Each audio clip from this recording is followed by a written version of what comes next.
And hello, dear colleagues, and welcome to Right Easter Edition. And Susan, I'm just putting you on mute for a second, just because we need a little bit of echo, darling one. Lovely to see you. Fantastic. And Max is in. Max, you're my favorite, Max. How are you, Max? I am sleepy, but I'm okay. We are thrilled to see you. Welcome, welcome, welcome. Kirsty's in. The incredibly famous Damien is in. How famous are you, Damien? Very famous. Try my best. You're fantastic. Beautiful Maeve's in. Queen Sonia's back in the house. Hello, Sonia. Welcome to the Higher Degree program, my angel. You are a blessing to us. How are you going? I'm really good. I'm totally looking forward to 4 days of so much stuff. That's amazing. So yeah. And thank you for I'm looking forward to the HDR program too. Like We are thrilled. And of course, we've got so many wonderful colleagues that have been able to join us because it is a holiday today. So we're thrilled to see you. You are so incredibly welcome. And I just see that was fantastic. Lovely Sita. Hello, Sita. Darling one is, do you want to say hello? Hi, everyone.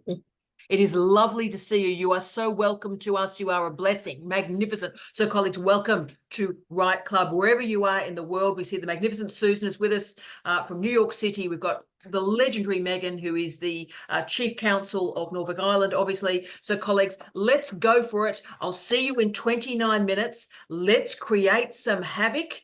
And let's change the world one word at a time. And that's just Max. Let's do this. See you in 29 minutes. Come on. And for those of you that are joining us, we write for 29 minutes and then come back together.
Last minute, colleagues.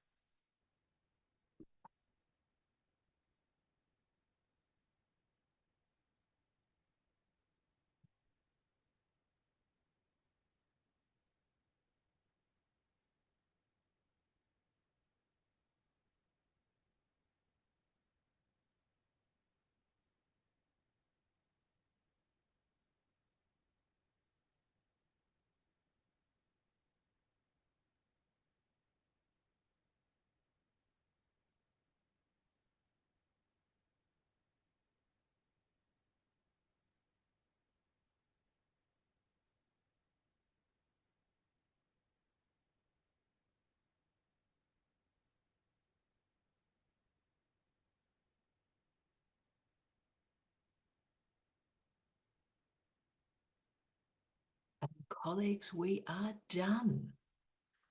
Well done, everybody. That was very, very intense. Max, can I start with you? Can you and I, can I start with you? How did you go on your morning, darling one? What were you writing?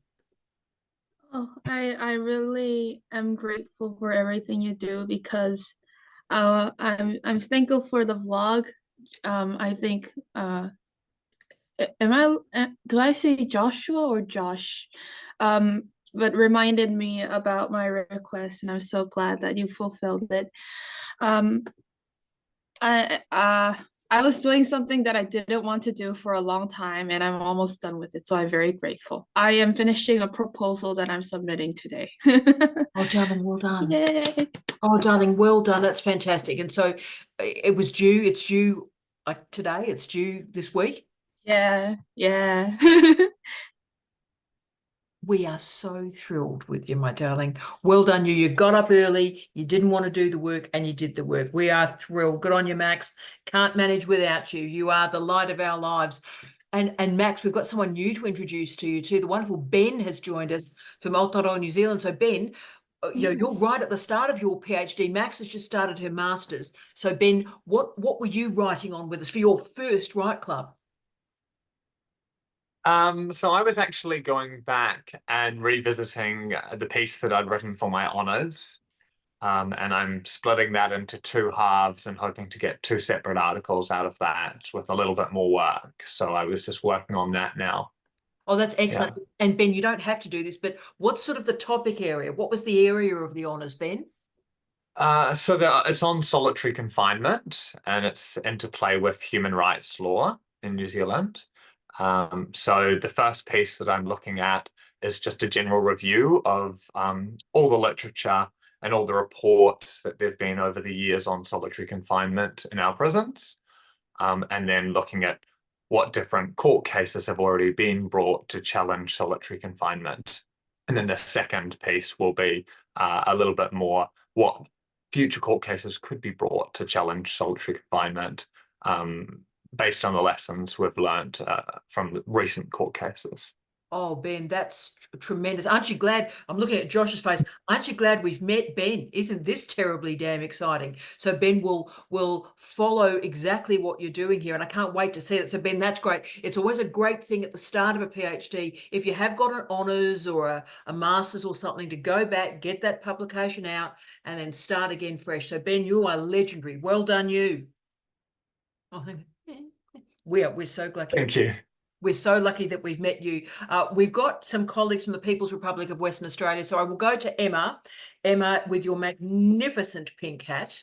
I believe it's the same colour as Jane's, but we'll go to the pink hat first. Oh, we've got a long shot of the hat. That's great. So Emma, what were you writing on with your great lipstick that matches too? Noted. Noted. Thank you. I didn't put on my hat till I saw other people on with hats, so I grabbed one. But Yes, obviously. it's Easter. Should be wearing hats. Yeah. I'm doing what I hope is going to be an easy section of the thesis because I've been thinking so much. I'm really tired. Yes. So I'm doing a history section on the history of the development of ethical codes. But when you actually look into them, there's more thinking to do, and the history is much more complicated. So when you look at just the textbooks and the articles, they say Nuremberg and Nazi doctors, and then it goes to this. But when you actually look at the trial proceedings, and when you look at what people said at the time, and when you look at what they did afterwards, it's a really, really messy story that has a lot of learnings that I had no idea about before. So that's what I was working on. Oh, Emma, again, I can't wait to read that. Josh is going, oh my goodness me, I can't wait to read that. Emma, I was always very interested in the 1970s in the United States. You know, our wonderful colleagues here from the United States, but you know, the US universities increased their regulation through the 70s. That was an odd and interesting period, but I think they did it institution by institution with just an overarching bit of federal legislation, I think. That they did, but they also used the incentives of funding that the research would not get funded unless you actually paid attention to it. And that was kind of important because there've been all these codes, but without incentives, there was lots of room for lots of dirty business, and there were incentives to do dirty business. So they were trying to change that with money, which worked in some ways, didn't work in others, but that's a whole other puzzle. Oh, I think I can't wait to read this. So isn't that great that you're cleaning up dirty business with capitalism? Let's clean it up with some money. That'll work. Oh, Emma, you're brilliant. Thank you, my love. And look, and wonderful Damien's on the call. So Damien, now where are we now? We're on the sort of final hurrah of the thesis, but what were you working on this week? Slightly off topic for me, I was finalizing a job application for a lecturer role that I'm actually, it's a topic I'd love to hear your thoughts on because I'm very much challenging the brief. They're looking for a unicorn. I am not the unicorn. I'm What's a like unicorn? 75% towards their unicorn goal. So I'm sort of challenging the brief a bit and saying, well, you want this, but this is what I can do for you. So I was just putting the final touches on that because it's due Sunday. Mate, I think that's excellent. You remember my wonderful late husband, of course, my beautiful current husband, Jamie Quinton, is here just around the corner, so he can speak on this. But Damien, Steve always used to say, they put this damn list of stuff, and nobody has that. No human on planet Earth has that. Most of us have about 70% of it. So it is a wish list. So if you can be confident like you've done and sort of show that you've sort of covered it, you've sort of covered it. But I mean, Damien, they do crazy stuff like they want an early career researcher who's supervised 20 PhD students to completion, right? So They do. yeah, so you know, that is hashtag madness. So everyone needs to calm the farm, right? So get your best fit and then show what you can do with strength. Now, Jamie, do you want to speak? Would you speak or just speak as you're moving, but you hire. So is that what you think too? Yeah, absolutely. You need to sell yourself. Yes. And you need to be honest. You need to be honest. I mean, but being on lots of panels. I'll Yes. move to chair. Yes, darling. I've been on lots of panels Yes. before where, as you said, no one matches. Hi again. No one matches all of the list, right? So yeah. Yeah. So, but do it on your own terms, Damien. So the first thing is Mm. don't lie. Don't lie because Oh, these, no, never. these days, I know, God, I know you wouldn't. But look, some randoms. If you read, you know, someone has won a bloody Nobel Prize at some point. If you read some of these bloody applications, Damien. So be honest. But as you've said, sort of boss it about a bit. So this is me. You know, pretend that you're doing sort of a 1970s disco. This is me. I'm excited. I'm fabulous, right? So just do that, and as I've often said, Damien, mate, you don't know who's going to apply. It's a relational situation. It's a relational field, brother. So you don't know what's going to happen. And in some jobs, there ain't no field, mate. You don't know till you apply. No, look, I think it's a long shot, but I've got to start somewhere and, you know, I'm about to submit. I better start applying for jobs. Yeah, I think you'll do fantastically. And Damien, if you ever want me to have a look, I'm working over Easter as well. If you want to send me a message, you're the best, Damien. Great, All right, thanks, great Tara. use of Right Club. And look, Sophia is straight in there. Sophia, what would you like to say about this, my darling? I actually just had a follow-up question for you, two wonderful people from the perspective of people who've been in that position of hiring, because you know, I've had so many applications for positions that I was qualified for and haven't had an interview. And I wonder, because it's always going through HR recruitment kind of software, I do wonder how many things are being filtered out sort of algorithmically. So that the point about, you know, you may not be able to touch on every single thing, but if I have 9 out of 10 things, is the computer system just filtering my application out before anyone actually sees it? Now, Sophia, I wish it was a computer algorithm. I'll just give 2 horror stories because I live in a bucket of trauma, Sophia, so I will overshare the trauma with you. About 40% of jobs already have someone lined up. So whoever applies, that's great. They've gone, after an expansive international search, we've hired Phil down the corridor. We've talked about this before. Phil does well. But also, Sophia, I'll just give you a horror story. I won't name the university. There was a B-level academic post.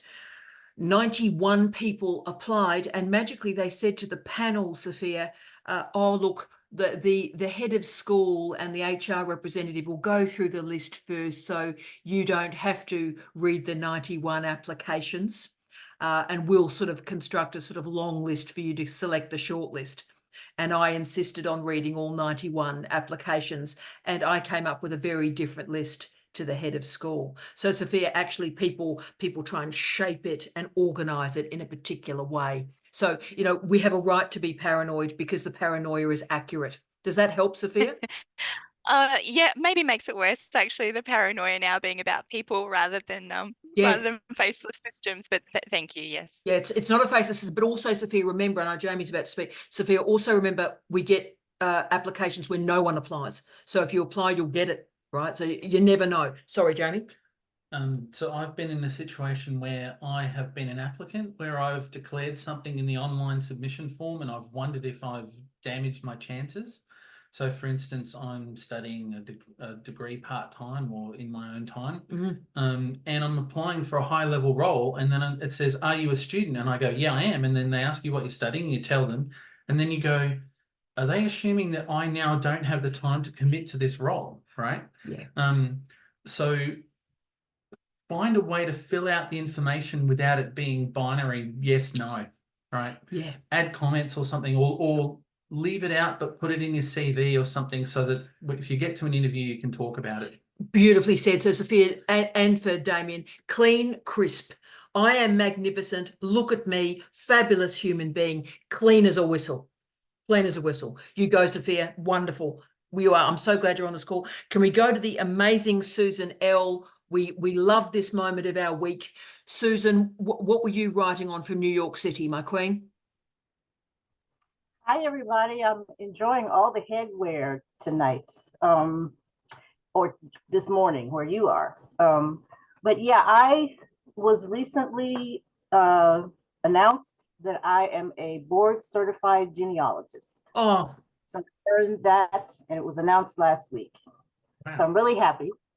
Well, so what I was doing tonight, what I was doing today was writing thank you letters, because I received a barrage of congratulations and welcome and all of this from the genealogical community, the professional genealogical community. So I'm writing, I wrote a kind of a form thank you, and I'm adapting it to every individual thank you that I've gotten. So that's what I was working on tonight. Well, I tell you what, I've been working on, the past couple of weeks when you haven't seen me. That's honestly, you have made our early Friday morning incredibly worthwhile, Susan. You are an absolute blessing to us, and I hope when you look back on this video, you see how excited everybody was, because we've followed you in awe and inspiration, and you deserve this moment. Thank you. I couldn't have done it without you. Oh, you certainly could. I'm a random, but you're fabulous. So, Susan, we're just thrilled. Oh, that's made my bloody Easter, can I say? Can we go to I love you, Susan. Can we go to the Ambassador of Norfolk Island? So, Megan, what were you? I know there's been a lot happening for you this week. What were you writing on today? I was actually writing a abstract for a conference presentation at an international conference, and I was basing it on the 5 building blocks, I guess, that we've just done this week in a conference abstract workshop, which was very good. And I had never given much thought, I'm really embarrassed to say this, I'd never given much thought to the structure of an abstract, but quite clearly there is an absolute step-by-step process. And it was just so easy to write it according to that process. That is brilliant, Megan. And they're hard to write. Abstracts are tough to write. Don't bury the lead. Why do I need to read this? Because a lot of people, research is showing something crazy. I won't even go to the figure. Only read the abstract. Yeah. So, Yeah. Yeah, well, I'm not burying the lead, and of course I am biased, but I think that my research is a little bit exciting. Yes, so I'll be sending it to you at some stage very, very soon over this long weekend. Yeah, and I'll be really interested to see what you have to say. I'm going to be incredibly excited. Thank you, Megan. That is brilliant. Well, that was an abstract is a great thing to write during this period, I think. Now, Max, darling, were you going to offer a commentary to our Megan? Just one very short thing. Mm. So my research field is EAP, that's English for Academic Purposes, and they have a field called rhetoric analysis, and they do a lot of abstract analysis. So they go from like purpose to background to like gap and then methodology, but they do it really like fine-grained analyses, and it's field specific. So it's not, I think it's very easy to read, even for like it's like very accessible because there's not much jargon. The rhetoric language itself is. So I would recommend anybody interested to find just like rhetoric analysis and like your field name and then abstract, and then I think a couple might pop up. Oh, that's amazing. So just Max, what was the name of what the analysis you're talking about? Can I put it into the comments? That would be great. Would that be helpful? And then my comment to you is you need to go and have a look at the comments on Tara's vlog about your question. All right. Oh, thank you so much. I'll go as soon as I have the time today. But I tell you what, Max, I'm going to look at rhetoric analysis myself. That's a very interesting point. So Megan, that's really useful. And let's go to our beautiful Maeve. So Maeve, what were you writing on during that 30 minutes, my queen? Here we go. I was going back and doing more work on Tina Richardson in psychogeography. Lovely. And I've read your comments, obviously, and I think that I have sort of made a good breakthrough there. So I've used a nice comment from her about memory, historicity, and time. Lovely. And I have made that the epithet, epigraph, the first thing, anyway, that. And so that really works now. And then I've used stuff about her as the introduction. So I've just moved the other paragraphs down, and she will be the introduction, talking about affect, memory, and so on. Brilliant. That's terrific. That's a beautiful springboard. Let's see how that reframes it, Maeve. Well done, you. Very, very good use of Write Club. That's a ripper. And look, we'll go to Kirsty and her lifestyle location. So Kirsty, what were you writing on? Because again, it's getting quite exciting for you. We're reaching sort of a moment here. So what were you writing on, darling? Yeah, so I've only got 6 months to go, so I'm very excited, and I've got my 2 articles ready. One submitted this week, and I've got another one I'll be submitting next week, hopefully.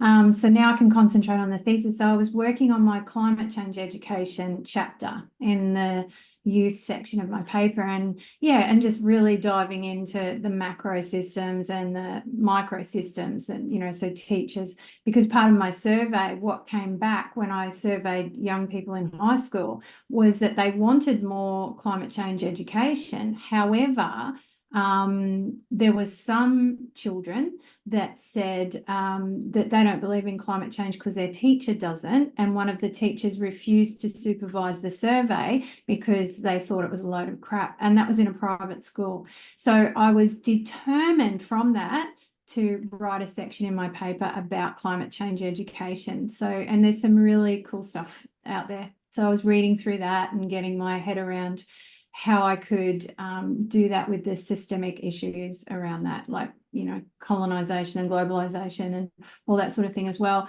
as succinctly as possible, as you do. Well, I tell you, you're changing the world. You are doing brilliant work. And look, I'll go straight to, I'm not sure if you two have ever met, because often wonderful Catherine is working. She joins us for public holidays such as this. But Kirsty, Catherine, Kirsty, Catherine, tell us what you're writing on, and then offer your commentary and your expertise on this, my queen. Sure. What I was writing on, and it's a reference back to what you were discussing in digital office hours about you love a good failure. So I've taken this one of the sections of my thesis. I've turned it into a book. It's been accepted by Springer Briefs, contracts signed, all of that's happened. The first the first round of reviews came back. I addressed all of that, sent it back to beautiful people I'm working with there, and it's taken 4 months to get a different 3 reviewers, all of whom completely rejected the whole thing. Right.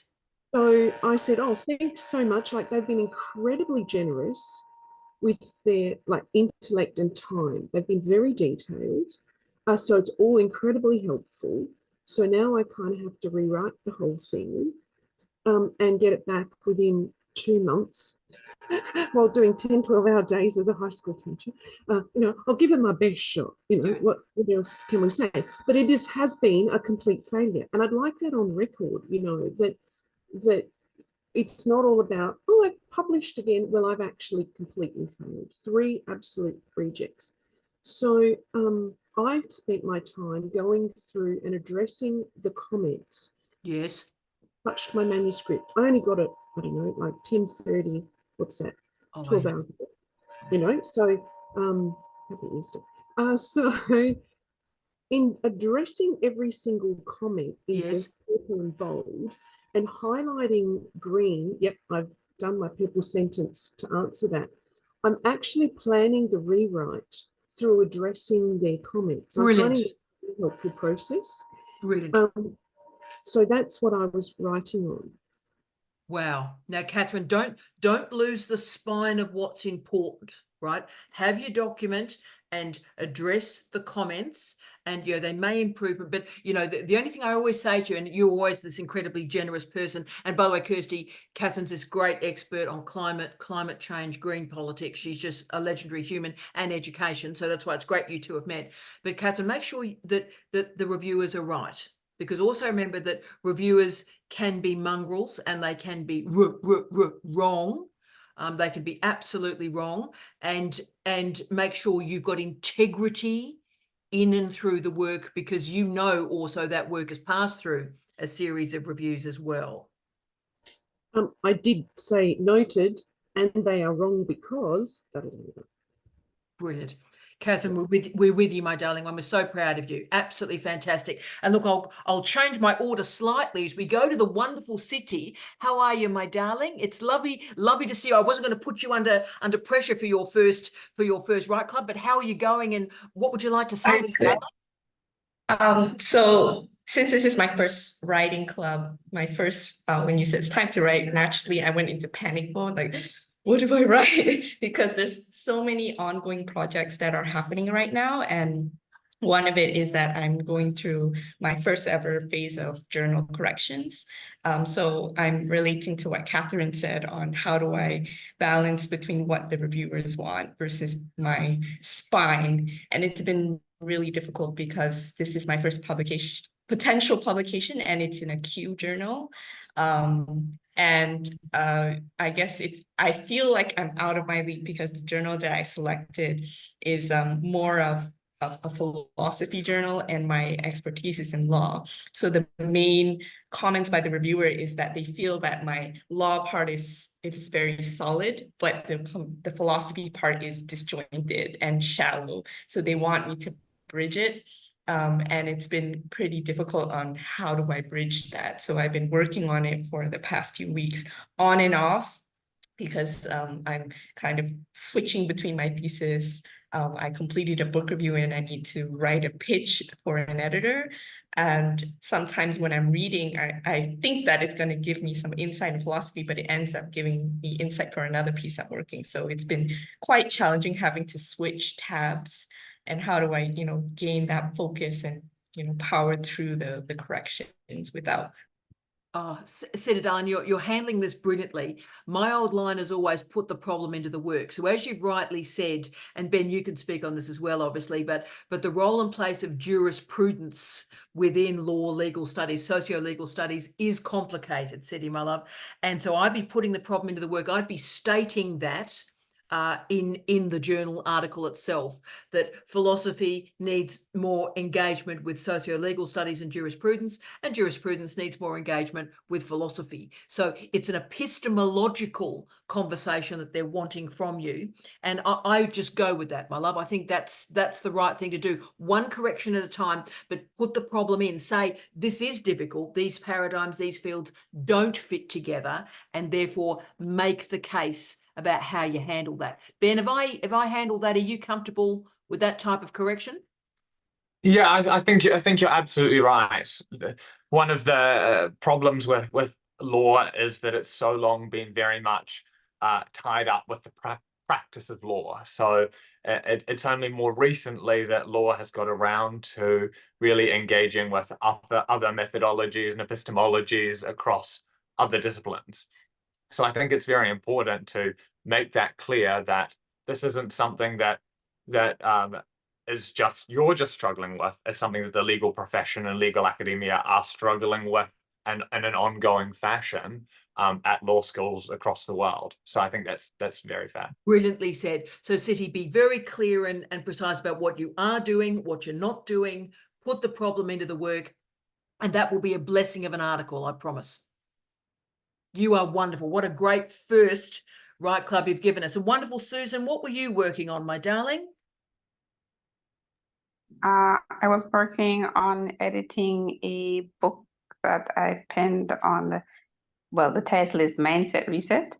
But the comment, so I was editing a chapter. That's what I was doing just now. But the comment I wanted to make was, I really liked your recent entry about writing, and the person right before, 2 persons ago, they were just talking about their quote unquote failure.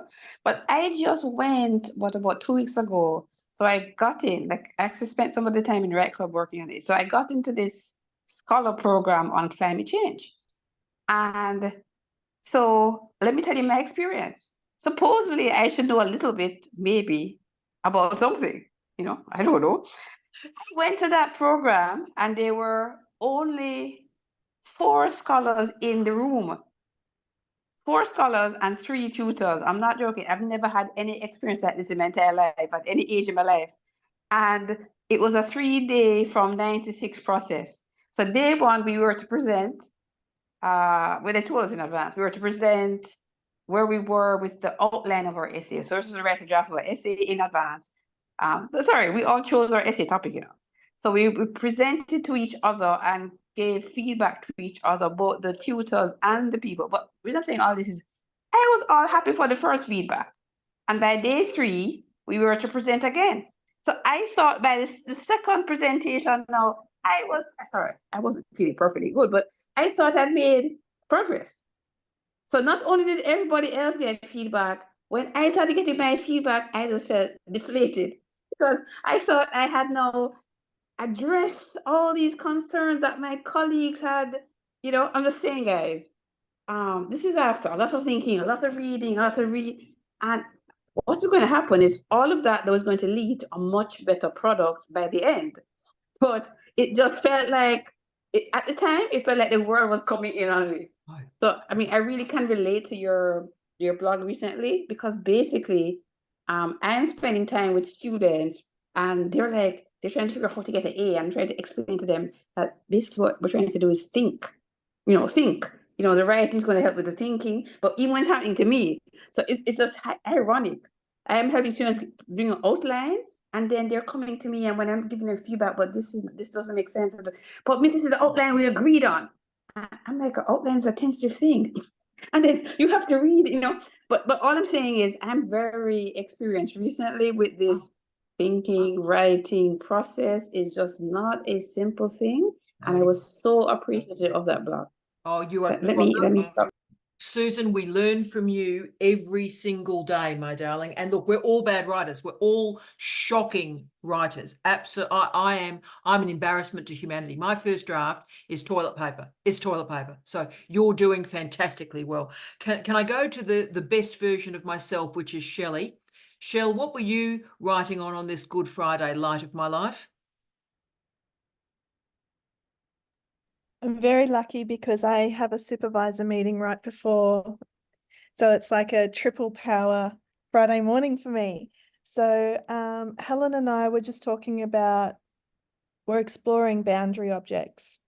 And I'm just trying to articulate that in context. And there's a couple of opportunities, I think, to perhaps publish this year around that if I can get good connections. So yeah, I'm open to any conversations if anyone has any insights into that space or any tips, because I'm just kind of cracking the door and peeking into a room that I'm, So learning excited. about. Very excited. So excited I could explode. Boundary objects, I find so exciting. Third space, Tommy Barber. Oh my goodness me, it's exciting. I'll send you stuff, Shell. Oh yes, boundary objects. That's going to change my life. And look, we'll finish with the amazing Sonia. What a legend you are, Sonia. You are an inspirational person in all our lives and on the planet. Now, what did you do in that 29 minutes, my queen? Several things, but the one thing that I did do was I'm working on a white paper at the moment to change the way that we provide healthcare and have it remunerated in Australia. So I'm just sitting here writing it up, figuring out what points we need. And obviously white papers are just the start of a massive journey, and you know, making sure it doesn't sit on the shelf and gather dust. So I'm just bringing together people who are interested to say, let's work on this together, and generating energy and kind of swinging in behind the current health system and discussion, and to put nurses at the forefront and get us remunerated properly, because we never, you know, there's a lot of work to do there. So, yeah. You are changing the world one human being at a time. Ben's impressed. That was a big impressed face from Ben. That was like, yeah, that's what I'm going to do. Yeah. Colleagues, can I thank you so much for sparing the hour away from your family and friends to join us today. You are spectacular humans. I'm very lucky that I get to spend a little bit of time with this beautiful man next to me. Bless him. We match. Thank goodness we got married, or else it would get embarrassing. Colleagues, thank you so much for your time. Blessings to you, whatever your faith structure, for the rest of the day and the long weekend. Take care, colleagues. See you soon. Bye. Fantastic.